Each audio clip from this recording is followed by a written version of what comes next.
जय हिंद बच्चों। आज हम लोग मुगल वंश के शासन व्यवस्था या शासन का आधार स्तंभ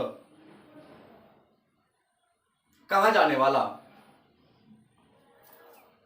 मनसबदारी प्रथा के बारे में चर्चा करेंगे। मनसबदारी प्रथा जो मुगलकालीन सैन्य व्यवस्था का आधार था, मुगलकालीन सेना का गठन जिस आधार पर किया गया था उस आधार का नाम था मनसबदारी प्रथा। तो ये मनसबदारी प्रथा है क्या, इसे किसने प्रारंभ किया, इसे प्रारंभ करने का उद्देश्य क्या था, इसकी प्रेरणा कहां से ली गई थी, इसके कितने वर्ग थे, इसकी मुख्य विशेषता क्या थी, इन्हीं सारे तथ्यों पर आज हम सब चर्चा करेंगे। तो सबसे पहले आते हैं मनसबदारी प्रथा। तो इस प्रथा की शुरुआत मुगल वंश के सबसे महान शासक अकबर ने किया था। अकबर ने अपने सेना का पुनर्गठन करने के लिए 1573-74 ईस्वी में इस व्यवस्था की शुरुआत किया था। इसकी प्रेरणा उन्होंने महान मंगोल नेता चंगेज खान से लिया था, जिन्होंने अपनी सेना का गठन दशमलव प्रणाली पर किया था।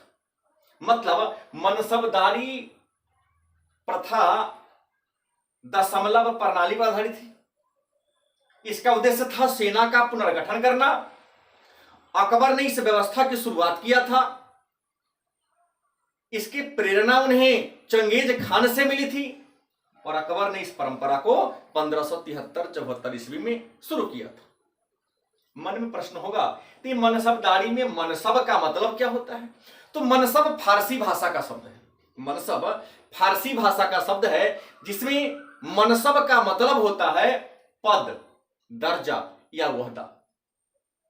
पद मतलब कोई आपको किसी पद से सम्मानित कर रहा है, तो पद, दर्जा या ओहदा मनसब का मतलब होता है। और जो व्यक्ति उस पद को धारण करते थे, पद को स्वीकार करते थे, उस व्यक्ति को मनसबदार कहा जाता था।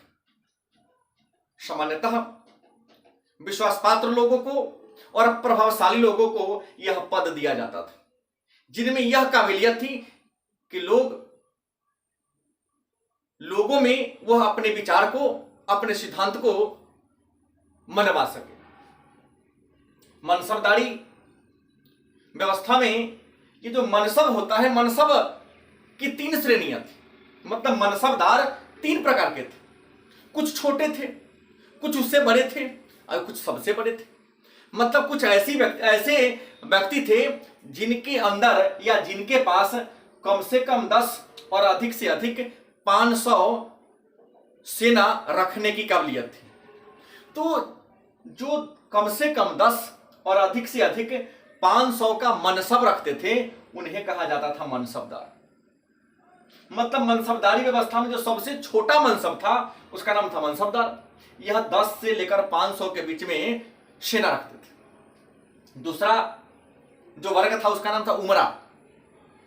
उमरा जो थे यह कम से कम 500 और अधिक से अधिक 2500 मतलब 2500 का मनसब धारण करते थे।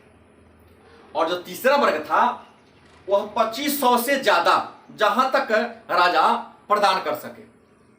तो 2500 से ज्यादा मनसब धारण करने वाले व्यक्ति को अमीर ए उमदा या अमीर ए आजम कहा जाता था। मन में प्रश्न होगा कि जब इस प्रथा की शुरुआत अकबर ने किया तो जो सबसे छोटा मनसबदार था या मनसब था 10 का था, तो सबसे बड़ा का कितना था। तो आपको बता दें इस प्रथा की शुरुआत अकबर ने किया। अकबर ने शुरू में सबसे बड़ा मनसब 10,000 का ही दिया, लेकिन अकबर के शासन के अंतिम वर्षों में जो सबसे बड़ा मनसबदार था उसे 12,000 का मनसब दिया जाता था।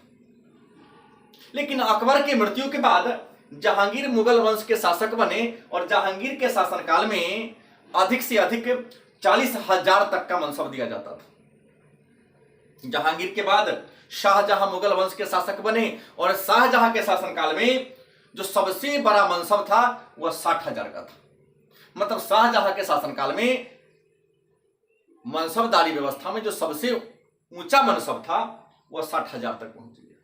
अब प्रश्न है कि मनसबदारी व्यवस्था में अकबर के शासनकाल में ही 1595 ईस्वी में दो नया शब्द आ गया, उसका नाम था सवार और जात।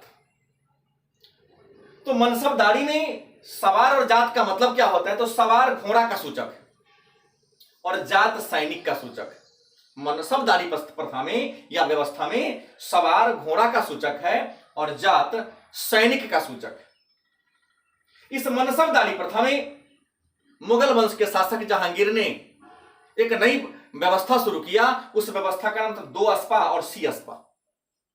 मनसबदारी प्रथा में दो अस्पा और सी अस्पा की शुरुआत जहांगीर ने किया। मन में प्रश्न होगा, ये दो अस्पा और सी अस्पा क्या है? तो दो अस्पा का मतलब होता है एक सेना पर दो घोड़ा। दो अस्पा का मतलब होता है एक सेना अपने पास दो घोड़ा रखेगा ताकि युद्ध में एक घोड़ा अगर थक जाए तो पुनः वह दूसरे घोड़ा का प्रयोग कर सके। सी अस्पा का मतलब होता है कि एक सेना तीन घोड़ा रखेगा, मतलब सेना एक ही होगा लेकिन उसे चढ़ने के लिए तीन घोड़ा दिया जाएगा ताकि युद्ध में वह हमेशा कुशल बना रहे और अधिक घंटों तक युद्ध के मैदान में अपने घोड़ा के साथ दौड़ता रहे। तीसरी, तो मनसबदारी व्यवस्था की कुछ विशेषताएं थी। विशेषता क्या थी? तो इस व्यवस्था की शुरुआत अकबर ने किया था। दूसरी बात कि मनसबदारी प्रथा या मनसबदारी व्यवस्था वंशानुगत नहीं था। पिता के मर जाने के बाद उसके पुत्र को यह पद दिया जाए यह जरूरी नहीं था, क्योंकि यह पद काबिलियत के अनुसार दिया जाता था। तीसरा, अकबर ने इस प्रथा की शुरुआत किया और अकबर के शासनकाल में 1803 मनसबदार थे और औरंगजेब जो अंतिम महान मुगल बादशाह था, इनके काल में 14,449 मनसबदार हो गए। मनसबदार को नगद वेतन दिया जाता था। मनसबदार को नगद वेतन दिया जाता था, लेकिन कुछ ऐसे मनसबदार थे जो नगद वेतन के बदले भूमि लिया करते थे। उन्हें जमीन की टुकड़ा दी जाती थी। तो जिन मनसबदार को जमीन का टुकड़ा दिया जाता था उन्हें जागीरदार कहते। जो भूमि का टुकड़ा लेते थे उन्हें जागीरदार के नाम से जाना जाता था। तो बच्चों, आज हम लोगों ने मुगल काल में सेना का आधार मनसबदारी व्यवस्था को पढ़ा। कल हम लोग अगले वीडियो में हम लोग विजयनगर साम्राज्य के बारे में चर्चा करेंगे। अतः आप हमसे हमेशा जुड़े रहने के लिए हमारे YouTube चैनल पर डिसेंट आर्ट्स क्लासेज जाके सर्च करेंगे। उसके बाद लाइक और सब्सक्राइब करें, अपने मित्रों को भी बोलें ताकि हमसे आप जुड़े रहें और आपका पढ़ाई भी जारी रहे। धन्यवाद।